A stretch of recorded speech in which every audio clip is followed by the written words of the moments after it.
Beshem Hashem Enasseh, Venatzlach Shneskel Agdil Torah Ladira Betachlit Shelerat Shamaim en ce dimanche 3 du mois d'octobre 27 Kav Zayin du mois de Tishri Lechaim Tovim ou le Shalom, puisque mercredi et jeudi ce sera Rosh Chodesh Mar Cheshvan Shneskel et Chodesh El Simcha Vegeoula, avec beaucoup de pluie en Israël, beaucoup de bracha pour vous tous et surtout tous ceux qui nous soutiennent. Que Dieu vous bénisse sur tous vos chemins. Je suis racheté par Valérie Ayekara pour la Haskara de Esther Bat Saada, ainsi que la Refoua Shlema de Laetitia Bat Esther, Ari Ben Valérie, ainsi que Kol Am Israël, Refoua Shlema Achlama Meira, Moratimi Viviane Bat Esther, Sarah Talia Bat Efrat Miriam Meir Ben Rivka, Fitoussi Yana Ben Esther, René Machlouf Ben Sarah Ben Moussa, Chaya Rochama Esther Bat Rivka, Baruch Ben Rutzfa Meir, Ben Rutzfa Shoshana Bat Mesauda, Nathan Yosef Ben Yehudit, Nissim Ben Simcha, Sabah Vechen, Shmaya Shlomo Ben Johanna Yona Yahana, Eli Elman Ben Mazal Haim, Aaron Yosef Ben Esther, Yosef Ben Rachel, Uget, Shira Bat Yvonne Miriam Bat Simcha Zerbib, Michel Simcha Bat Esther, David Eli Baruch Ben Marcel, Vechen Sarah Bat Hanina, Dada Saouda Bat Esther, Sasson Ben Esther Alevi, Amran Ben Yaakov Azulay, Martin Rosine, Saada Alea Shalom, et Gilbert Victor Chaim Ben Lavechol, Mété Israël. Alors l'Askara a lieu ce soir. Et on le fait dès maintenant pour que d'ici ce soir, elle soit déjà mise sur les réseaux sociaux, Bezrat Hashem, puisque le cours était pour le lundi 4 octobre, mais s'il est fait maintenant, il atteindra, Bezrat Hashem, son but pour ce soir, Bezrat Hashem, puisque la Haskara commence la veille. Alors on va parler de plusieurs sujets. Il y a plusieurs cours ce matin, parce que je prends quelques jours de repos avec mon épouse, donc nous allons en même temps en profiter pour faire quelques shiurim en ce dimanche, pour cette nouvelle semaine, et parler de l'influence de ce qui s'est passé dans cette parachate de Noach, puisqu'on nous fait comprendre clairement dans les textes que toute la terre s'est corrompue. Toute la terre s'est corrompue. Cela veut dire que, vous savez, qu'Akadosh Baruch Hu a interdit les kilaïm, les mélanges d'espèces. Chaque espèce a été créée parce qu'il y a un ange qui le dirige, et quand les espèces se mélangent, quand on fait des kilaïm en hébreu, quand on prend par exemple un fruit avec un autre fruit, quand on prend un animal avec un autre animal, eh bien cela provoque des situations compliquées dans le ciel, comme des courts-circuits, puisqu'il n'y a pas d'ange pour ce genre d'animaux, puisque Dieu ne les a pas créés, comme par exemple le mulet, qui est un mélange de cheval avec une ânesse, ou le contraire. Eh bien, ces animaux-là, quelque part, ne sont pas productifs. Ils ne peuvent pas donner une continuité à leur vie, car il n'y a pas d'ange dans l'absolu qui se concrétise. Donc Dieu est obligé de créer un ange exprès pour eux, pour les diriger, pour qu'ils puissent vivre, car, comme le dit la Gemara, si ce n'est pas chaque ange qui dit à chaque herbe « pousse, pousse », elle ne peut pas pousser.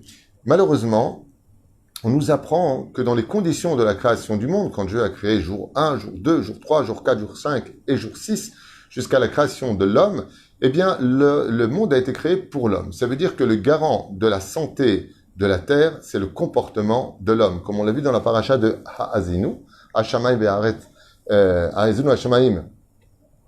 Donc, le ciel viendra écouter, et la terre elle-même, Imbrefi, viendra faire entendre sa parole. Le ciel et la terre sont les témoins, d'une certaine façon, les parents de l'être humain, car la neshama de l'homme vient du monde d'en haut, Shamaïm, et le corps vient de la terre.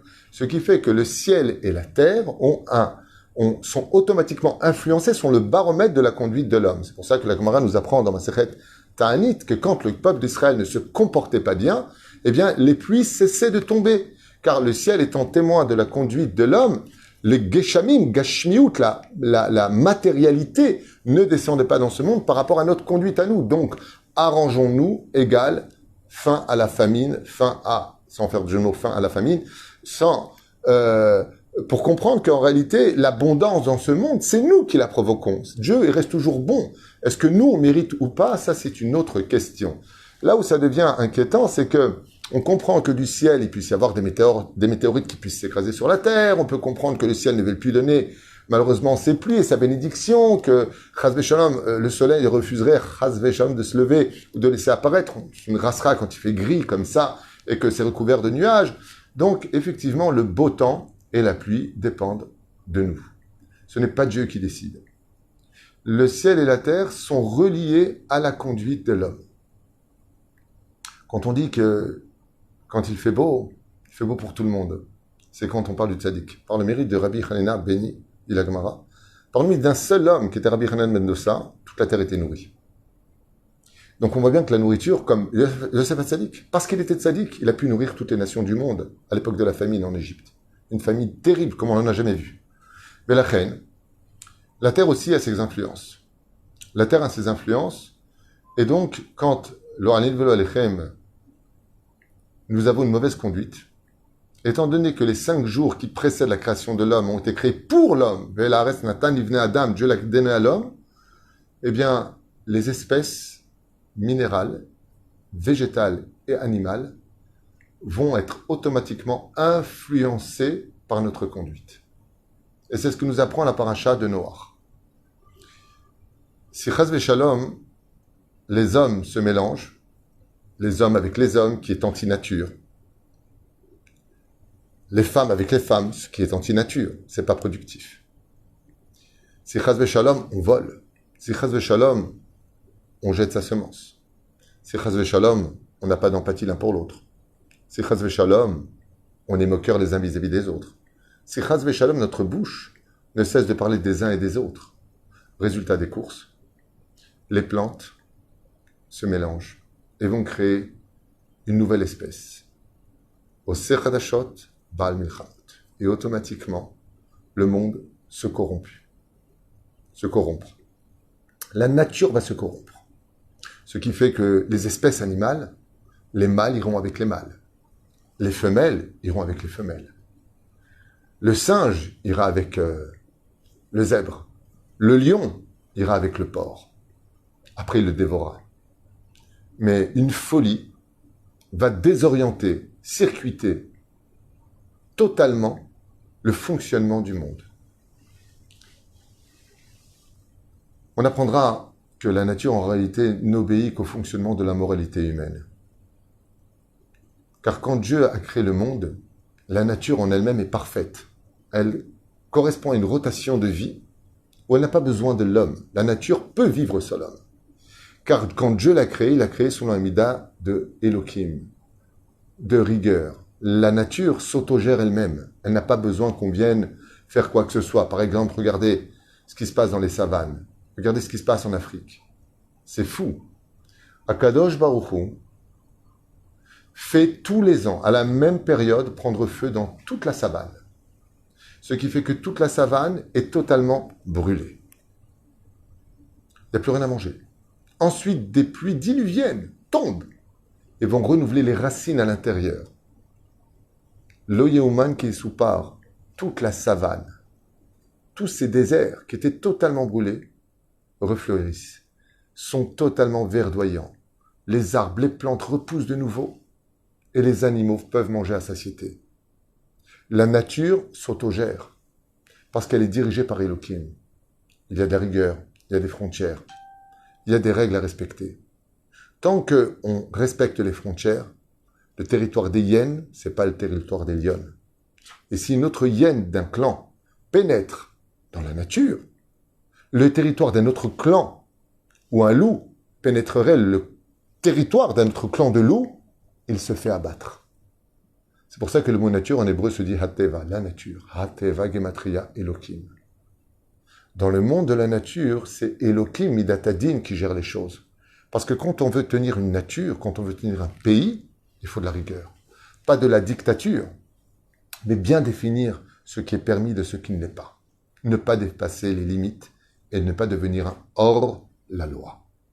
Étant donné qu'à l'époque du déluge, ils ont décidé, parce que Dieu leur avait donné une vie de Gan Eden, parce que Dieu leur avait tout donné pour être heureux, pour malgré tout atténuer les 10 malédictions que Dieu a imposées à l'humanité à cause de la faute originelle, pour l'homme, 10 pour la femme, 10 pour le serpent et 9 pour la terre, eh bien, Akadosh Baruch Hu, dans sa grande miséricorde, il a puni, mais il nous a donné tout ce qu'il fallait. Et au lieu de prendre cela, cette abondance, cette manne qui vient du ciel, pour un chesed d'Hachem, on l'a pris pour un acquis. Et trop donner ou tout donner, c'est tout perdre. Il faut savoir donner avec mesure. Et Akadosh Baruch Hu, dans sa grande miséricorde, nous a tout donné à cette époque. Et nous, qu'est-ce qu'on en a fait? De l'ingratitude. On s'est rebellé contre Dieu et on a laissé agir notre Yetzer Hara avec une puissance incroyable, voulant provoquer le Créateur du monde avec ces 3 paliers principaux. Ta'avat Achila, Ta'avat Mishgal, ve Ta'avat Mamon. On mange ce que l'on veut, si on veut, quand on veut. On va avec n'importe quelle femme ou n'importe quel homme ou n'importe quel animal ou n'importe quelle plante. On jette sa semence. Et ce qui compte, c'est le pouvoir de l'argent et la force. Seul celui qui sera plus fort que l'autre l'emportera. Ce qui fait que les faibles ou les pauvres étaient totalement effacés. Alors, on en arrivait au vol. Pourquoi le monde a-t-il été détruit? Parce que la nature a été influencée par l'homme. Par le vol, par l'inceste et l'immoralité.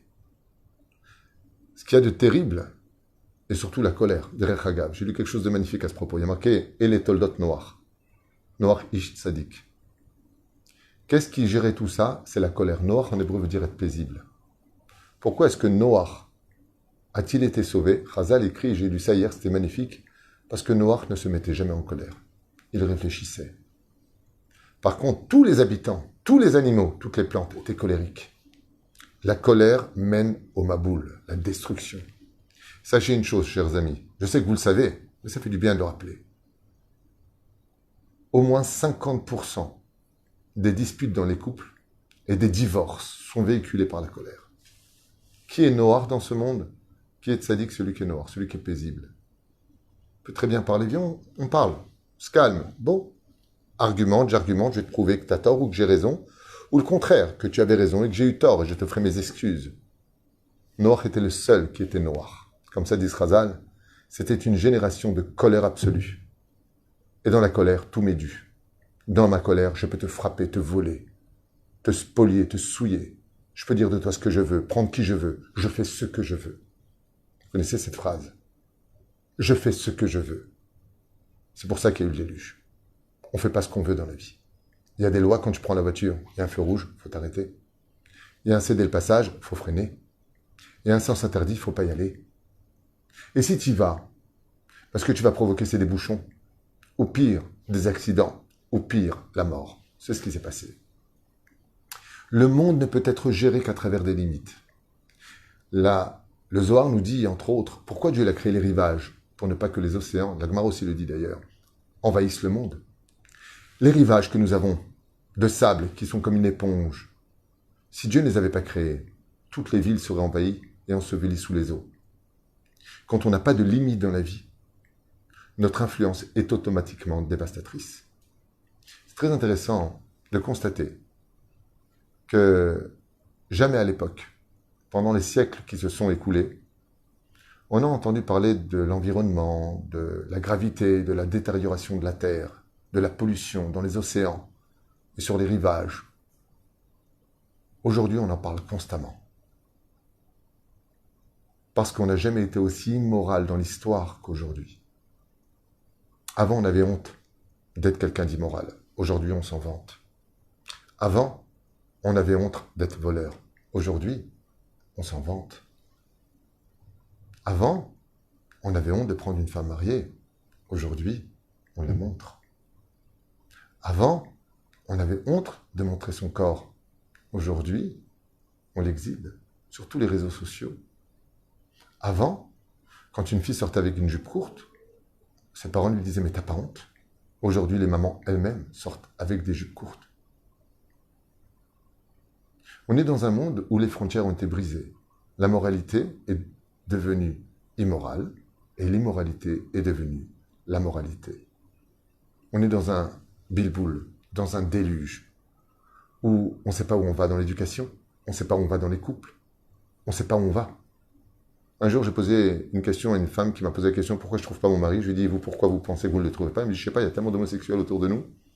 Les hommes qui vont avec les hommes disqualifient le fait de se marier avec une femme. » Je lui ai dit « C'est une réponse. Ce n'est pas la mienne, mais je trouvais que cette réponse était logique en tout cas. » On doit comprendre que la nature qui nous entoure ne suit que le comportement de l'homme. Et la paracha de Noach vient nous apprendre une chose. Vous avez remarqué que pour sauver Noach, il a dû rentrer dans une teva, dans une arche. Et l'arche est encoupolée d'une limite. Elle faisait 300 coudées, 25 coudées. Pourquoi tu me donnes des coudées? Pourquoi tu me dis combien elle doit faire cette arche? Pourquoi tu veux que je rentre à l'intérieur de limites? Parce que quand tu sais te limiter à la halakha, quand tu sais te limiter à ce que tu dois être, alors tu commences enfin à être un homme libre. Car la liberté ne peut appartenir qu'à celui qui sait dire stop, là où il faut savoir s'arrêter. La Gemara nous parle de 4 grands de la Torah. Rabbi Akiva, Elisha ben Abouya, connu sous le nom de Acher, Ben Zoma et Ben Azaï. Quel fut le problème de ces 4 personnages dont un seul sortira vivant? Ichnas, dans la paix, est ressorti dans la paix. Il est rentré dans la paix et est sorti dans la paix. C'était Rabbi Akiva. Quelle différence il y avait entre lui et les autres? C'est très simple. Elisha ben Abouya, nous dit la Gemara, a outrepassé les limites. Il est parti trop loin, là où il ne devait pas aller. Maïm, Maïm, s'est-il écrit quand il a vu l'ange Matatron. Il n'était pas prêt à rencontrer cette situation. Il n'a pas su s'arrêter à temps. Il a renié toute la Torah. Ben Azaï, lui, a voulu aller beaucoup trop loin, jusqu'à arriver devant Hachem lui-même, de qui il est dit, et l'homme ne me verra pas de son vivant, mais de sa mort. Et donc il est mort. Ben Zoma en a perdu la tête, parce qu'il est rentré dans des mondes dans lesquels il n'était pas prêt au niveau de son âme à se confronter. Rabbi Akiva, lui, il est arrivé jusqu'aux limites de là où il pouvait arriver, stop, maintenant je vais en arrière. Il est sorti vivant. Quand on rentre dans la paracha de Noach, celui qui veut être Noach dans la vie, celui qui veut avoir une vie paisible, sache connaître les frontières, sache respecter les lois, sache respecter l'environnement, sache respecter ce que tu es, si tu veux qu'on te respecte. L'influence dans laquelle nous vivons, si elle est capable d'influencer du minéral au végétal jusqu'à l'animal, à plus forte raison, les autres. Vous savez qu'à Pi Kabbalah, dans la Kabbale, on nous apprend qu'une personne peut faire un grand péché parce que juste à côté de lui, il y avait un rachat. Il ne lui a pas parlé, il ne le connaissait pas. Rabbi Nachman, comme on l'avait déjà enseigné, va plus loin que ça. Il dit, si tu as le malheur de passer quelque part et de respirer là où il y a eu du Lachon Hara juste avant, tu peux être certain que tu en feras maintenant. Parce que tu as respiré dans un endroit qui était pollué par du Lachon Hara, par de mauvaises personnes. Oy les rachats, ve oy les shreno. Malheur aux rachats. Et malheur aussi à qui? Aux voisins qui étaient juste à côté. Beaucoup de gens essaient de se protéger et se font des quartiers dits religieux pour éviter les marot asurot, de voir des choses qu'on n'avait pas le droit de voir, ou d'entendre des choses qu'on n'aurait pas dû entendre, ou de tomber. Mais c'est vrai que quand on fréquente des tzadikim, on a envie d'être tzadik.